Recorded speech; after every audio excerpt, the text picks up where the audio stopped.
കോൺഗ്രസ് നേതാവും മുൻ മന്ത്രിയുമായിരുന്ന കെ.പി. വിശ്വനാഥൻ അന്തരിച്ചു. 83 വയസ്സായിരുന്നു. തൃശൂരിലെ സ്വകാര്യ ആശുപത്രിയിൽ വെച്ചായിരുന്നു അന്ത്യം. 2 തവണ UDF സർക്കാരിൽ വനം മന്ത്രിയായിരുന്നു. 6 തവണ MLA ആയി സഭയിലെത്തിയിരുന്നു. തൃശൂർ ജില്ലയിലെ കുന്നംകുളത്ത് കല്ലായിൽ പാങ്ങന്റെയും പാറുക്കുട്ടിയുടെയും മകനായി 1940 ഏപ്രിൽ 22-നായിരുന്നു ജനനം. പ്രാഥമിക വിദ്യാഭ്യാസത്തിന് ശേഷം തൃശൂർ കേരളവർമ്മ കോളേജിൽ നിന്ന് ബിരുദം നേടി.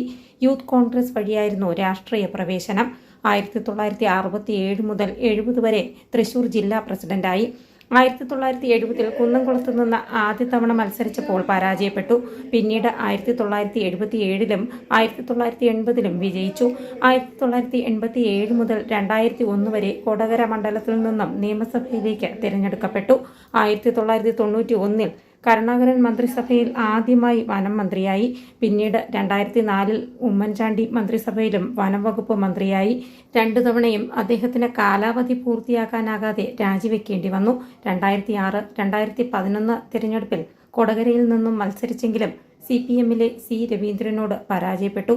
1972 മുതൽ KPCC അംഗമാണ്. News desk, India today.